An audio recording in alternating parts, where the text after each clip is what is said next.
Hi, welcome to episode 6 of the Noisy Golfer. I'm Paul. Unfortunately, Jade can't be with us today, but that said, we're delighted to have with us Michelle Holmes, Michelle Holmes Golf, otherwise the founder and director of Michelle Holmes School of Golf in Virginia and US Masters Kids teacher. How are you, Michelle? I'm very good, Paul. How are you this morning? Very good, thank you. Very good. I'm glad that we've managed to try and sort of synchronize times between obviously between the UK and the States, which is an achievement in itself. And we're delighted to have you on because, as we were saying earlier, just before we started, I feel like we know you so well. Obviously, since we launched Noisy Golf, we've got to know each other very well. But it's really the first opportunity that we've had to, to talk with you directly. I know we've probably been communicating on social media for what, a couple of years now. Almost. It was June last year that we decided to, when Jade and I came up. It feels like that. But yeah, it was June the 1st we decided to sort of launch Noisy Golf, or come up with the idea at least, and then we launched in October. So yeah, just over a year now since that all began, and obviously appreciative of your support as well since we've launched. Thank you guys around longer, so you obviously are doing great things. For those of you that don't know you, and I'd imagine that a lot of our audience will anyway, through obviously primarily through your activity on Instagram, on Facebook and Twitter and the likes. If it's okay, could you just give us an introduction to yourself, who you are, what you do, and then we can kick on with some really useful sort of topics that we want to cover with you as well. Yeah, no problem. So my name is Michelle. I'm the owner of Kids Golf Academy, and I'm also tour director for US Kids Golf and Virginia State Golf Association. A little background: I grew up playing junior golf in Ireland, had a pretty decent junior career back there playing junior golf for Ireland, and was fortunate enough to get a sports scholarship to come out to the States to play golf for Campbell University. Did 4 years at Campbell University. Absolutely loved my time playing college golf, but I always knew coaching was going to be in my future. So once I graduated from Campbell, I did the usual thing. I got an assistant pro job, did that for maybe 2 or 3 years and really enjoyed that. But while I was doing all the assistant pro duties, working in the shop, doing all that kind of stuff, I was teaching on the side, and really realizing that, hey, teaching is definitely what I want to do in my future. So after about 2 or 3 years, I decided, you know what, it's now or never. We may as well start Michelle Holmes School of Golf. I didn't really have any idea what I was doing, but I decided to start a golf program and hoped that we'd eventually have some students. I think in April of 2011, I think we had like 6 students. Wow. And thankfully it's grown a little bit since then. And we now have 3 venues, and we have one in Virginia Beach, one in Chesapeake, and one in Norfolk. And we see about 500 kids a year. We pretty much teach kids full time, and it's not that we say no to adults, and we do a few adult lessons. Kids keep us so busy. And the mission of Michelle Holmes School of Golf is to create experiences that encourage kids to play the game forever. And the mission has probably evolved over the years, in that when I started the academy in 2011, it was all about teaching kids. And then in 2013, I jumped on the tournament bandwagon, and I started running a lot of tournaments. And through that experience, I realized, hey, I don't need to just help children. I've got to help these parents too. These parents have a really, really tough job of turning up on tournament day and being a parent coach, and a parent caddy. So I feel like, we're taking a lot of families on a golf journey. Do you know what? I think that the way that you've described that, I couldn't have put it better myself. Obviously, you've got so many more years experience in it than ourselves. But as you've seen with our journey with Isac started playing June 2019, so maybe about 2-3 weeks short of his 6th birthday. Obviously he's 8 now, and he's started in the last 2 to 3 months to really start to improve. But I think that what we've really genuinely loved is speaking with the likes of yourself and other coaches around the world from the Q&As that we've done on our blogs, because what you've just described there is a golf journey. And I think that there's so much more to I think golf's very unique in the respect that obviously there's an introduction to the sport. There's a lot of technical elements that need to be learned and, and developed. But fundamentally, there's a journey that creates so many magic memories from when they first pick up a club, the first long putt they make to playing in their competitions. There's just so many elements to that experience. I think it's very important as a coach, and I always say this, my biggest mistake as a young golf coach is I presumed in the door to me, wanted to be, and I realized that is not the journey every family wants to go on. And I think that's one reason we've had a lot of success in our program, is that we take to find out, hey, what journey do you want to go on? Of course. Like, there's no to be thinking every child wants to be the next Tiger Woods and applying pressure. You know what I mean? It's so important that the coach is on par with the parent and the child, that we're all on the same mission together. No, absolutely. I think that as I would love Isac to be like located in an area geographically where a school like yours is, because I think that for the most part, certainly across the UK, it can be a bit of a lottery.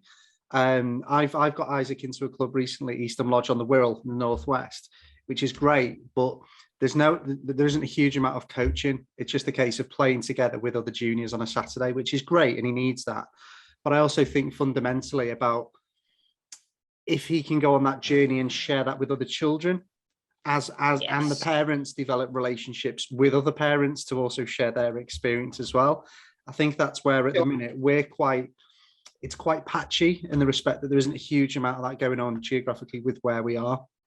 But I think that, one of the things that we wanted to really talk about was that the parent and caddy relationship. Before we started, we were talking about this. I, as a dad, have learned so much. Isac's played 5 tournaments throughout the summer, and I've enjoyed every second of it. But there's also been challenges throughout there, and there's also, to be fair, been observations between that I've seen from other parents, good and bad. And what I wanted to really get a flavour of was what do you do to work with parents and children to ultimately create the best experience? Because, as you say, each player has a different ambition. Each parent has a different level of experience with golf. So what do you try to do to sort of make that experience as positive as possible? I think the big issue we see in this sport, I think I'll state this first. The biggest issue we see in this sport is families having a hard time just sticking to their own journey. It's very easy to compare your kid to another kid. Yeah. And I think the biggest problem we see, and I think that's the biggest thing we try to stress in our program, is that, hey, you're on your own personal journey. Yeah. If you let's say, for example, when I run a US kids tournament, and I probably coach every kid in the boys 6 and under. Yeah. And there's one kid 33 and the other kid's coming in for his first event and he shoots 60. Yeah. And that parent we're so far behind, we're never going to get there. Okay. So I think it's so important to just have those conversations with the parents and telling them there are personal journey. If you come in day 1 and you shoot 60, well, maybe next week we try and go out and we try and shoot 59. And if we just keep our goals realistic, we'll eventually get there. Yeah. What do you say from parents are the best traits to have? Because obviously expectations are different, but when you see a really good parent being amazing with their kids, what are the main standout things that you see that you would encourage other parents to try and do themselves? The one thing I'm always screaming is we need to teach these kids composure. We need to teach them, then we need to teach them forward thinking. Yeah. I mean, they're the greatest traits I feel we need as players. Okay. So we are developing these children to think and act the way we do. So I think it's so important as parents that when we go out in these tournaments in the early days, we're not too worried about the score. We're not too worried about if the swing is off today. We're really worried about how we're acting and the traits we're teaching them. Okay. For example, my own little niece, she's in girls 7. Dan caddies for her all the time. Yeah. And sure, he could critique her after every shot, and he could tell her 5 things before she hits a golf shot, but he's not trying to do that. He's trying to teach her composure, patience, and we're always thinking about the next shot, and we're always forward thinking. Yeah. So I think the most important thing. Perfect. It was really interesting. Obviously, I follow a lot of your content on social media. One, because I feel like I learn from every tweet and every post that you make anyway. But there was something really interesting that I saw you tweet about a few days ago about Katie. I can't quote it directly, but it was something along the lines of, hopefully one day she develops a killer instinct. But for now, I think just enjoying the moment, or words to that effect. It's interesting with Katie, because I would be quite a competitive person, I think, and her, her mom, a competitive person, but we didn't start playing golf till we were much older. Of course, yeah. Katie could drive us crazy at times, because she couldn't care, as I said in that post, whether she has a 3 on a hole or a 9 on a hole. Yeah. So we have to be careful, because we look at her and we think, wow, she's got a good golf swing. She could compete. She could do something. But we have to remind ourselves to do as we preach. You know what I mean? Yeah. So I understand what it is. I understand from a parent's perspective when you see it, and you're like, oh, my child could do this. Yes. But again, she is 6 years old. She's only going to be 6 years old for a little while. She's only going to be, what do they say? They're only going to be little for a little while. So let them be little. We don't want to force that into her. 100%. I feel like with Katie, we could grind her, we could push her, and we could train her hard. Yeah. What good is that going to be? And she could be great. What good is that going to be? She probably wouldn't be playing the game at 10. Yeah. Well, do you know what? It's a really, really interesting point you make there. I brought this book down with me because following the, I've really got stuck into this. It's been shout out to Rick Hurd as well, who got in touch following the podcast that we did with your sister Laura, where we talked about similar things, because he reached out, which we thought was amazing, because obviously to hear that somebody's got in touch from Florida at this early stage is fantastic. And he actually sent us a couple of these books, and he breaks it down into 8 modules, I think, or 8 points. But one of them, which I've really, really taken on board, is think of the long term. And when you think about it, again, you've hit a really pertinent point there when you've talked about childhood, in that they're only children once. And, the way I've started to take on, my role as a parent with Isaac is, nothing gives me greater satisfaction than me watching Isaac on the tee with strangers who've never seen him before, as he bombs one down the fairway, which he does pretty much 99% of the time. As a dad, it's the best feeling in the world. It really is.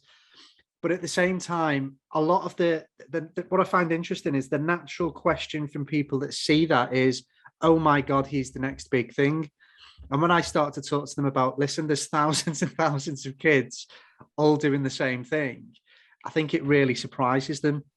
And it's also interesting that I've started to I use the title with Laura, where I sort of call myself an enjoyment officer. And having read that, I feel that's my focus now, is that this journey that Isaac and I are going on is one where we're just having fun. He's competing against teenagers. He's doing really well. And if at any point he turns around and says, Dad, I think I want to take this a little bit more seriously, then he'll 100% have my support.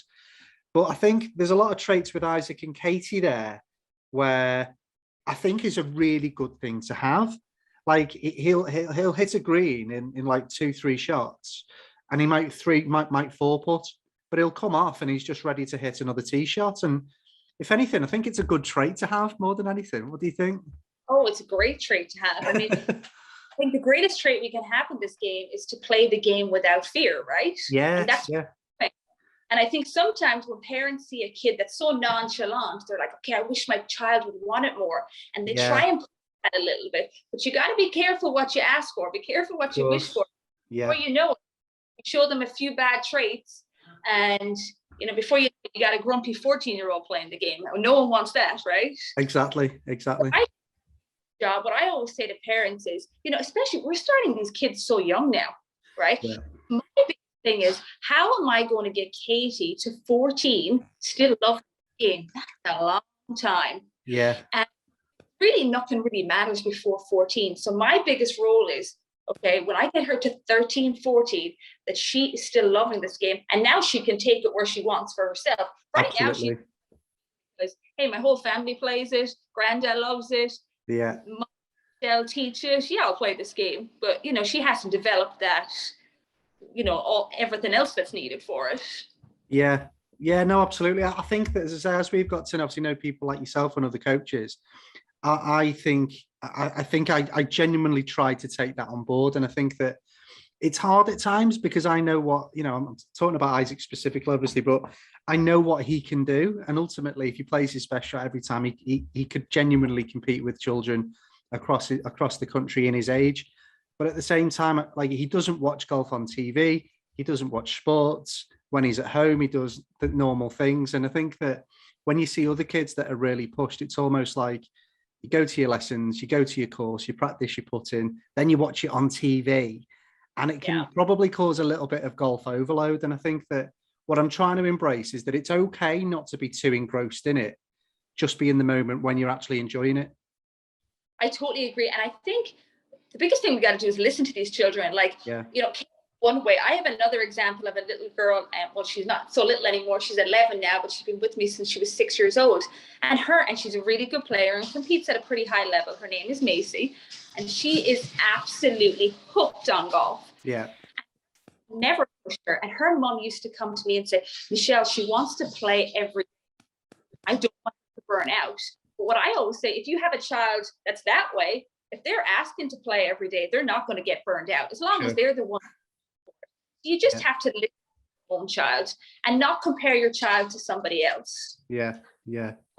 If you can hear, but I have 3 little doggies running around here, so I'm trying to hand them treats over to keep them quiet. But now I'm trying to fight over the treats. No problem at all.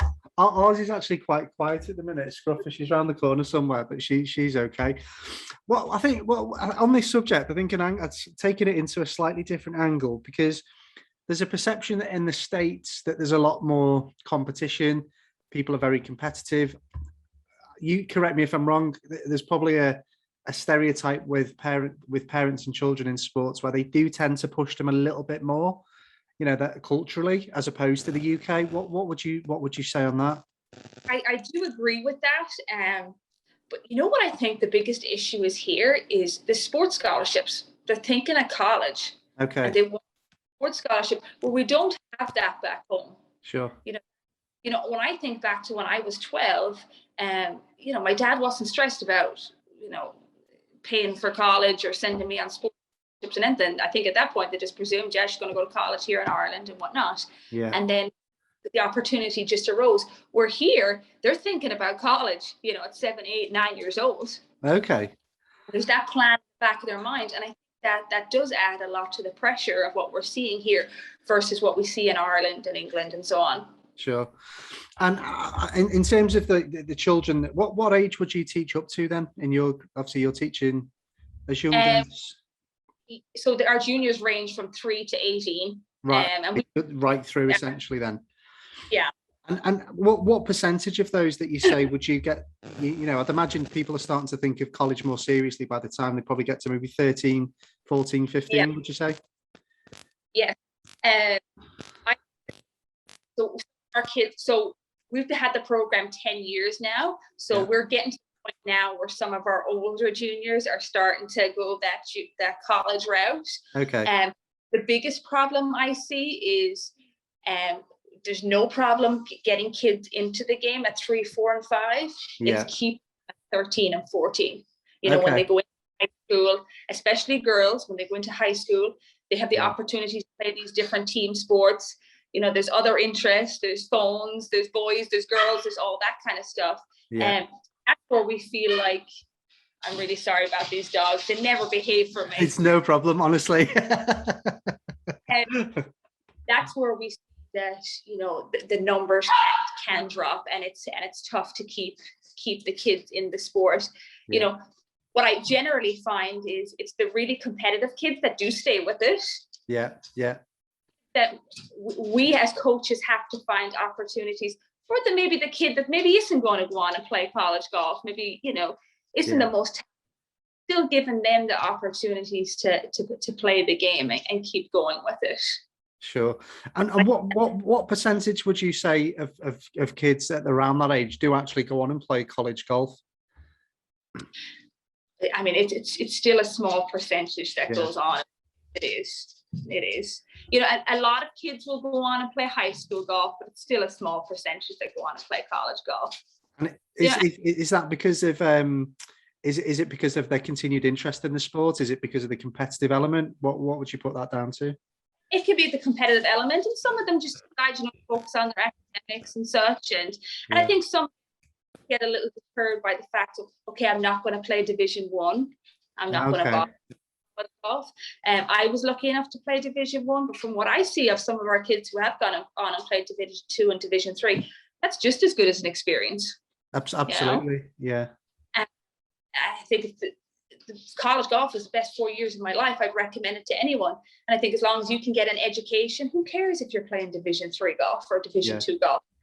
You still get to travel around America and do all, and be part of a team and do all this stuff. You know, and at the end of the day, the journey ends for most people after college. Yeah.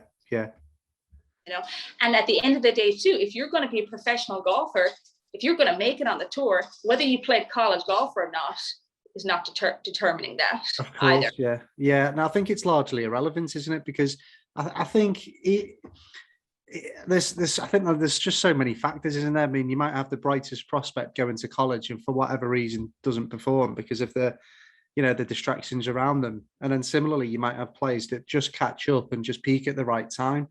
And then when they get into an age where, you know, they might not have previously thought of becoming a pro, but something just clicks in their later teens, which can also happen as well. And that can sort of propel them to rethinking their mindset. I totally agree. I can't remember who it was. I was watching, it's somebody on the PGA Tour, obviously. He had a documentary on there not so long ago. Why can't I think of who it was? But he played Division 3 college golf. Yeah. And kind of found his passion and drive through the 1920. Yeah. Found his drive then and worked hard for it and did become a PGA Tour player. Yeah. So it just goes to show. I think one thing that it resonates throughout this whole conversation is that, you know, I suppose it's managing expectations more for parents than the players, than the kids that play golf, isn't it? Because I've seen quite a lot of it where I've seen, you know, some outstanding juniors at, you know, from probably 7 right through to maybe 13, 14 when we've been to some events. But it's almost like that their hopes hinge on that success, whereas the reality is there's such a tiny percentage, and there's also so many different factors that they've probably not considered. One being if that's ultimately what their child wants to actually go and do, you know, which can change at any time, I suppose. The one statement I hate, it makes me really sad when I hear it, when I hear a parent say, yeah, they're going to be on the LPGA Tour one day, or you see it on the Instagram profile, future PGA Tour player. Yeah. Like, what if Bobby there wants to grow up and be a vet or a school teacher? You know, Bobby doesn't know what he wants to do, you know? He's going to change his mind 50 times. I think we just have to deal with those things as parents. Yeah, no, absolutely. I couldn't agree more. And I think too, going back to what you said there, I think, you know, every parent wants what's right for their child, and every parent has bigger hopes for their children than they have for themselves. So I understand that it's easy to think ahead and think what if. I think you just have to stay in the present journey. Yeah, no, definitely. I think that what was interesting, again, just referring back to Daddy Caddy on the Bag by Rick Hurt, is that one of the other points as well was burnout. And I think that one of the interesting comments that he made was that, you know, in his journey as a golfer, because he you know, was a promising junior, went into the corporate world and then stepped back into golf later in his career, was that there were so many juniors that he saw, probably from around the ages of 8 to 13, that excelled but burnt out in their early teens, at which point there was kids that had only started playing when they were 11 or 12, had already started to overtake the ones that were, you know, the next big thing. I have an example there for you, and I won't give out any names, but I had a little girl who absolutely loved the game. Actually, sometimes it makes me a little sad to look back at her pictures of her in golf camp and stuff. She was so into it. And she decided to play in a US kids golf tournament. And I'm very much one, hey, just throw them out there. They'll figure it out. I like them getting them opportunity to go play and learn, right? But for her first 9-hole tournament, she shot for 9 holes. She shot an 82. Now that's a lot of strokes for 9 holes, okay? Yeah. And 6 tournaments later, she shot a 36. Wow. So obviously there's a lot of work done in that time, and daddy definitely pushed, and a big thing when she shot this 36, and she was 7 years old, and she's gone from 82 to 36. And now that girl is 12 years old and she no longer plays golf. Oh, wow, that's sad. Yeah. So, you know, I see throughout the years. So I think sometimes harping on about it, parents are like, yeah, but my child is different. I think we've seen it so much that we just have to be careful with it. I have another example there. I was looking at an old scoreboard I found upstairs there a couple of weeks ago. And on this given day, the girl who won and shot 37, she no longer plays golf anymore. And the girl who shot 54 that day for 9 holes now plays college golf for Division 1. Wow. You know, so amazing. I get that it's hard for parents to understand that, but for me, I see it all the time. And even to look at the scoreboard and see it, it's a prime example. Yeah. No, absolutely. I watched a documentary recently where there was a young lad. Remember it really, really well. And there was a lad called Sonny, his name was, and he was a footballer from London, and he was about 10 years old, and he was just a mega star. He was so gifted, so talented. And he ended up going to have trials with Ajax in Holland, and was selected. And then I think there were some issues with him wanting to go and move there at such an early age. And his dad put him on the TV, got him TV deals, insured his legs, like all sorts of these things. And I think by the time he got to 14 or 15, he just totally burnt out, became disinterested in football, and just obviously never fulfilled his potential because he never played. So I think there's a really important lesson there, isn't there? Is that if you have a super talented child, it's just to harness that enjoyment as opposed to focusing on win, because we're all human, and that pressure that can be enough pressure to drive most people away at any age, I suppose. Yes, I think going back to the fact there of just listening to your children. I'm not saying don't push them a little bit, but you have to listen to them. Sure. They'll let you know they're burnt out. Yeah. And if they want to go practice every day, though, for 7 days a week, I'm all for that too. Yeah, no, absolutely. I think that's one of the things that I've learned is that there's been times where Isaac and I have gone to the range, and it'll be nice if he worked through his bag. He started with wedges, and then he hit a pitching wedge, then a 7-iron, then his 5-iron or whatever. But there's times where he just wants to go to the driving range and hit driver or 3-wood, and I've learned that that's fine, because the minute I say no, you've got to play this, I can instantly think, well, why would I want to play at all? And I'm starting to really making an effort to put myself in his shoes and just keep that fun element and just ultimately do what they want to do and get them to lead on it, I suppose. Exactly. I think one of the biggest things we have to remember as adults too, if I was to go to the driving range, or if I was to go to the golf course for a day, what my idea of going to the golf course and doing is going to be very different to what, let's say, Katie's idea of fun day golf course is. So we have again, going back to listening to them. But I think too, what sometimes annoys me in this whole conversation about fun and stuff is I think sometimes people think, okay, if we're going to work hard, we got to grind, we got to be tough on our kids and whatnot. I'm very, very, very serious about Katie becoming a good golfer. There's no doubt about it. I'm very serious about it. But that's why I am the way I am. Yeah. Why I'm really trying to do things the right way. I'm trying to give her good fundamentals and create an experience that she will love it. Whereas sometimes I think people look at that and they're like, oh, they're just having a good old time. Yeah, we're having a good old time, but there's a purpose behind it too. Of course, yeah. You know what I mean? So I think sometimes we have to go back to yes, we can teach these kids the right way. Kids like to do things correctly, and kids like to succeed. But we can do this in a calm and fun and composed manner. Series doesn't always have to be yelling and hard work and grinding and 5-hour practices.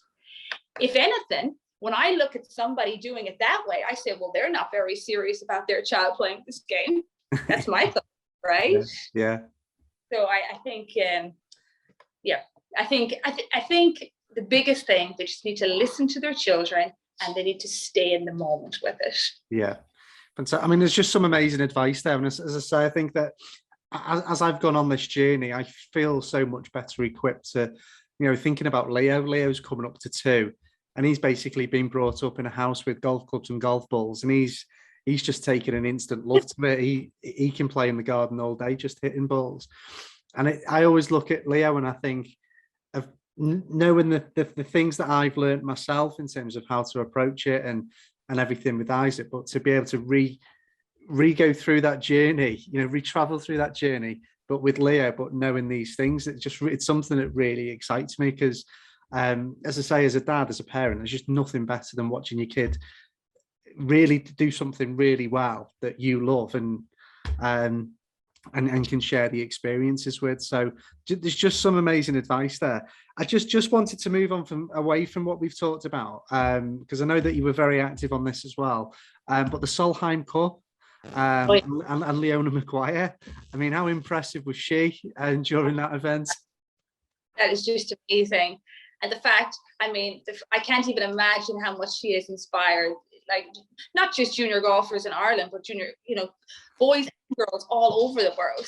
Yeah. That was just absolutely phenomenal. Is she something that you know, or that you've come into contact with at all? Not really. She would have been just so much younger than I was. By the time I finished the Irish ranks and moved on to college golf, she was just getting started. Okay. Got to be probably, I'm going to show my age here, but it's probably a 13, 15-year gap there. But she's obviously, I've always followed. It was very evident that those girls had the talent, they had the work ethic, they had the passion for the game. So it's a story. And the fact that there were twins doing it, the story was always a little bit different. Yeah. And then, it's so cool what she has done. It's unbelievable. It's amazing, isn't it? And I think that, to do it on American soil as well, I think it just makes it all the more sweeter, doesn't it? I know. It'll be now what happens in the Ryder Cup. Oh, well, absolutely. Well, we've obviously got Shane Lowry got his pick the other day from Padraig Harrington. So I think it was deserved on merit anyway, based on I think he was there based on the point system anyway. So yes. So I think that the perception is that, because he's a rookie, and because obviously the likes of Justin Rose has missed out, that, where's the logic there? But I think fundamentally, if you look over the last 2 years of golf, he's earned his place. Oh, he certainly has. He'll be a good personality to have on the team too, and I think it's cool. And having obviously the Irish captain, that's cool too. Oh, absolutely. A lot of exciting things happening there for Irish golf, actually. Exactly. No, I think that's the thing, isn't it? It seems like there's a bit of normality back, finally, because I mean, as much as I love watching golf, I can't say I've enjoyed it too much without feeling like there's an atmosphere on the course. It almost felt like, when you're watching Morikawa win the PGA last year, that it's just almost like a round with his mates in the your local municipal. There was just no atmosphere, nothing. It just felt very dull.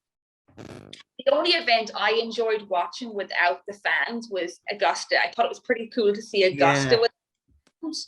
But the rest, it's good to see the hype back, and it's fun to see that. I know, absolutely. And so now things are sort of returning to normal as well. So what does the next sort of 12 months look like for the Michelle Holmes School of Golf? How do you see things continuing in that respect? Well, this is the time of year where it starts to wind down a little bit for us. Okay. Crazy for us. We're sun up to sundown in summer. At this time, our kids after school programs. So the kids they're coming in from like 2 o'clock onwards. So we have our mornings off, which is nice. And I have a breather and do some other stuff. And then myself and my sister, in November 23rd, or the last Thursday in November every year, we take a big breather and we go back to Ireland for 8 weeks. Oh, of course. Yes. But other than that, it's all go as usual. I mean, we run about 75 tournaments a year. I mean, we're clock. We've got all kinds of opportunities going on here, so it's fun. Fantastic. That's amazing. I think it's just been a really insightful conversation to have. And I think that, you know, when I think back to when we did the original Q&A and we think about the journey that we've been on as well, you know, with the launch of Noisy Golf, I think that one of the things that we really wanted to try and do is to use our platform to feed in that information to parents and junior golfers from experts that we wouldn't know ourselves. And I think that, you know, whenever we do speak to people on social media, it's important to say that we're not the experts. We're just trying to, you know, promote the game and hopefully grow it as a result as well. But there's just some amazing advice there. And I think that, you know, hopefully parents and junior golfers watching across the world can take that on board and ultimately just make their experience with their kids, you know, all the more richer from being able to use that information. Exactly. Well, Paul, thank you for everything you're doing. I think this is fantastic. I mean, I think parents want to do what's right and they're crying out for information. Yeah. I mean, I spend more time coaching my parents than I do coaching my kids. So parents, they do want this information. So it's an amazing thing that you're doing. Fantastic. Thank you so much, Michelle. And for those of you watching, if there are any questions, do feel free to comment below. You can catch Michelle at Michelle Holmes Golf on Instagram, on Twitter and Facebook. We've really enjoyed the conversation, so hopefully you have too. Don't forget to like and subscribe, and please share with your peers, junior golfers, parents, to pass on these words of advice. But for now, Michelle, it's been an absolute pleasure. We look forward to continuing your journey with your golf school and Katie's, of course, as well. Thank you. And thank you so much for taking the time to speak with us. I hope your little guy feels better soon, and biggest apologies for my misbehaving dogs. That's okay. No, I'm just quite relieved that mine's behaved. To be honest. But it's been an absolute pleasure. Thanks so much, Michelle. All right. Thank you. All right. Bye-bye.